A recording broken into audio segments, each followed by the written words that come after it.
2024, année sombre pour les droits humains. L'année qui s'achève a été marquée par un nombre effroyable de victimes civiles dans les guerres qui ensanglantent plusieurs régions du monde, du Soudan à Gaza en passant par le Liban, l'Ukraine, Haïti, la République démocratique du Congo ou encore la Birmanie.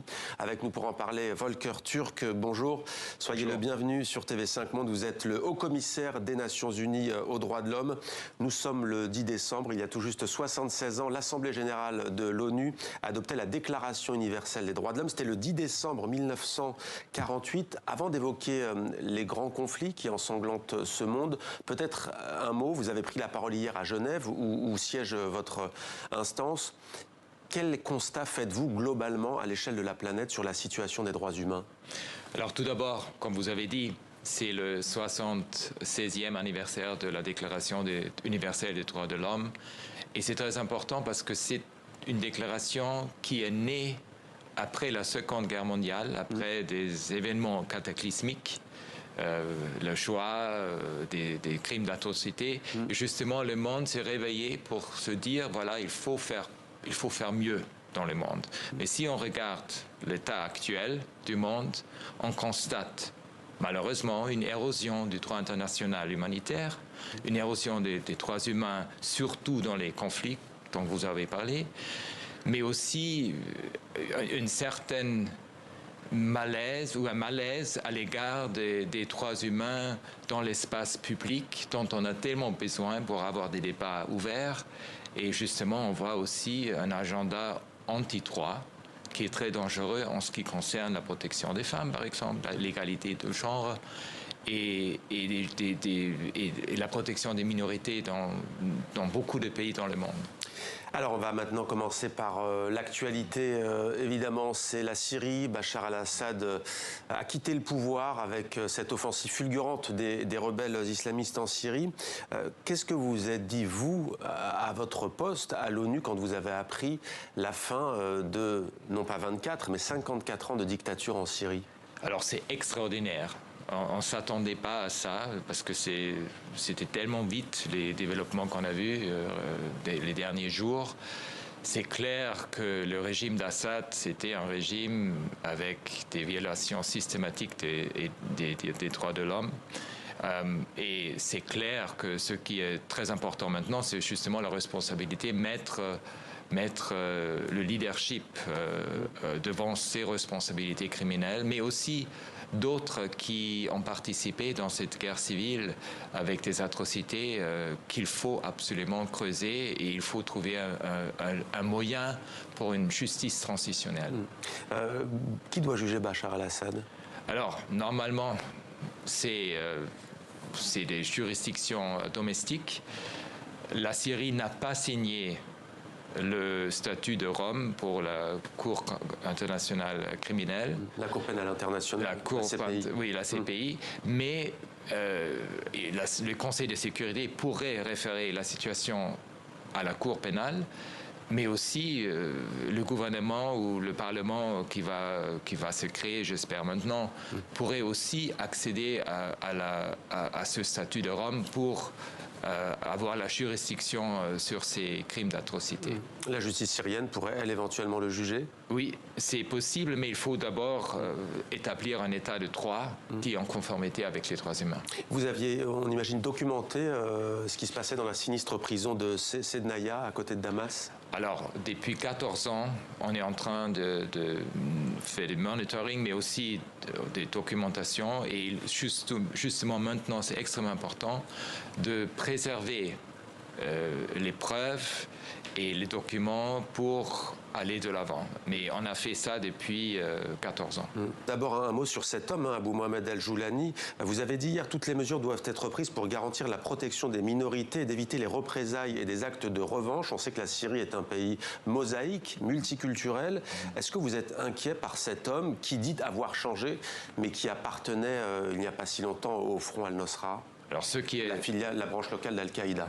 Oui, ce qui est absolument nécessaire maintenant, c'est de retrouver et se centrer sur les questions des droits humains. Ça doit être inclusif et c'est pas seulement lui, c'est aussi à l'égard de toutes les autres parties qui sont impliquées. Et bon, on entend maintenant des des mots qui sont importants. Il y a, je pense, des mots de réconciliation et de justice, mais il faut travailler là-dessus et il faut absolument faire en sorte que ça se réalise aussi en réalité.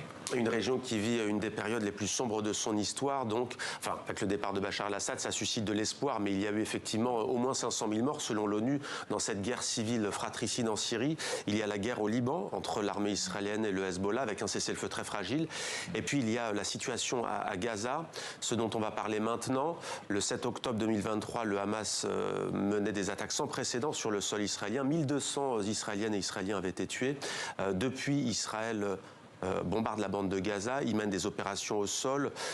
Plus de 44 000 personnes ont été tuées, palestiniennes et palestiniens. Comment jugez-vous la situation des droits humains à Gaza? Alors, c'est catastrophique. C'est une situation où on ne voit pas vraiment une trajectoire vers la paix, mais il faut trouver tout d'abord un cessez-le-feu immédiat. Il faut trouver une solution pour que les otages soient libérés immédiatement et sans condition. Il faut aussi trouver une solution politique pour avoir la paix entre les Israéliens et les Palestiniens, pour qu'il y ait une solution à deux pays dont la communauté internationale parle depuis très longtemps. Il faut vraiment faire en sorte qu'on réalise quelque chose, qu'on sorte des situations atroces. Comment qualifiez-vous la situation précise? Il y a tout un débat autour des mots. La question est très sensible. Amnesty International, la semaine dernière, accusait Israël de génocide. Israël dément catégoriquement et parle d'un rapport fabriqué de toutes pièces. Il y a un ancien ministre israélien de la Défense qui parle d'épuration ethnique. Quel est le mot que vous, au Conseil des droits de l'homme de l'ONU, vous utilisez? Alors, ce qu'on voit et ce qu'on documente, parce qu'on est en train de faire ça depuis aussi des années, c'est justement depuis le 7 octobre, ce que Hamas et les groupes palestiniens ont fait, sont évidemment des très graves violations du droit international humanitaire et des droits humains. Mais ce que Israël, avec sa réponse, a fait, c'est aussi des très graves violations des droits humains et du droit international humanitaire. Et de deux côtés, ça implique des crimes de guerre, ça implique des crimes contre l'humanité. Et justement, cette question du génocide, c'est devant la Cour internationale de justice. C'est la cour la plus importante dans le monde. Et c'est à cette cour de juger ça. Voilà donc pour Gaza. Le Liban, situation très fragile. Oui. Quand on est à votre poste, qu'est-ce qu'on se dit sur cette région du monde? On sent que tout peut basculer à tout moment. Est-ce que vous craignez, à force de dire une guerre généralisée et totale, c'est quoi votre plus grande crainte? C'est qu'il y ait à nouveau une confrontation directe entre, cette fois, l'Iran et Israël? Alors, c'est clair, et ça, on le sait depuis beaucoup d'années, que cette conflagration est très dangereuse. Il faut trouver une logique de désescalade,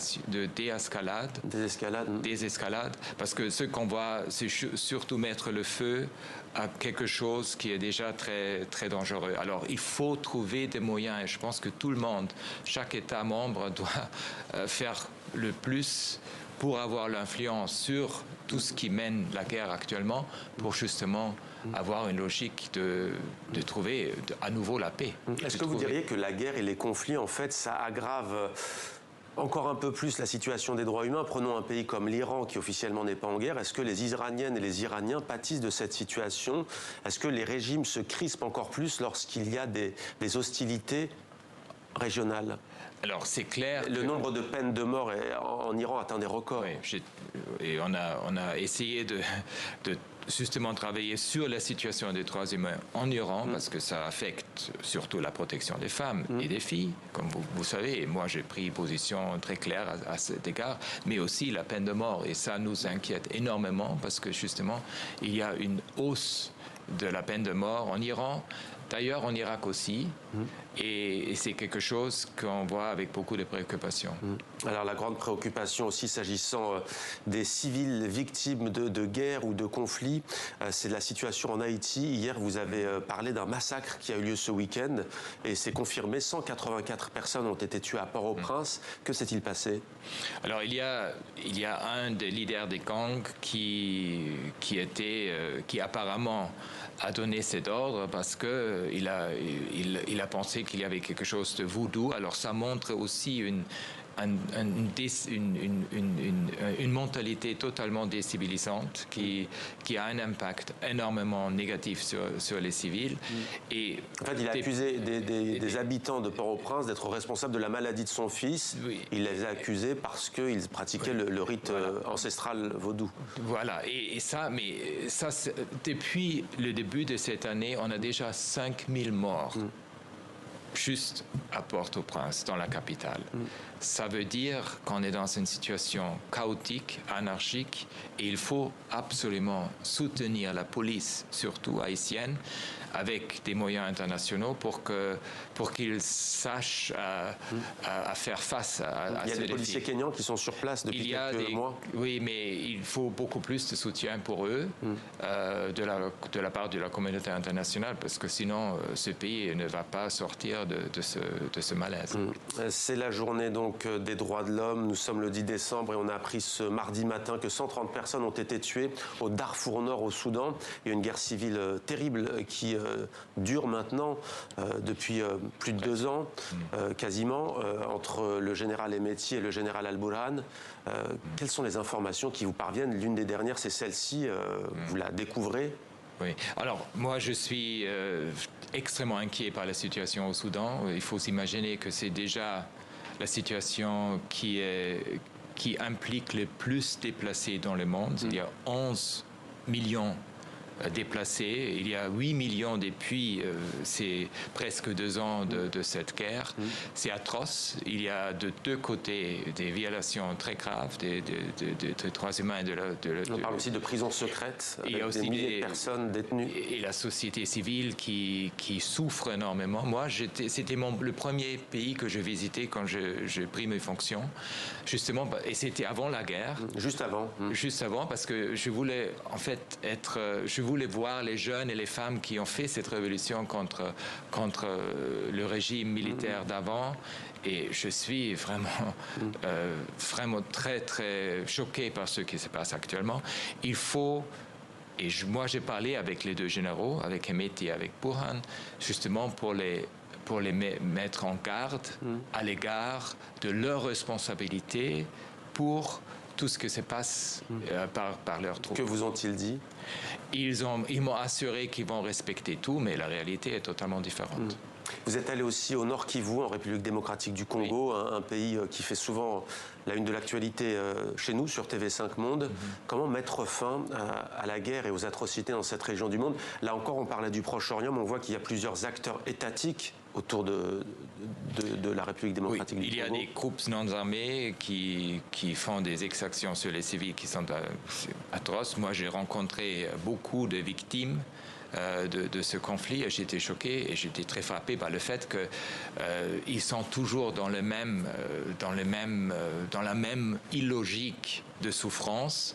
Alors il faut trouver tout d'abord une solution régionale, mais il faut aussi que l'État soit beaucoup plus présent dans ces zones, justement parce qu'il y a aussi des intérêts privés, parce qu'il y a, vous savez, c'est quand même une région très riche en minéraux, et il faut trouver une solution aussi à l'égard du secteur privé. Donald Trump s'apprête à revenir au pouvoir, ce sera le 20 janvier prochain, prochain président des États-Unis. Est-ce que ça vous inquiète? On sait que le président américain ne porte pas dans son cœur ce qu'on appelle le multilatéralisme, le rôle des instances internationales comme l'Organisation des Nations Unies. Vous dites au contraire que le monde a de plus en plus besoin justement de ces organisations et de ces instances internationales. Est-ce que vous appréhendez ce retour à la Maison-Blanche de Donald Trump? Alors, on voit depuis quelques années une tendance où le multilatéralisme, la coopération internationale n'est plus mise à la même valeur.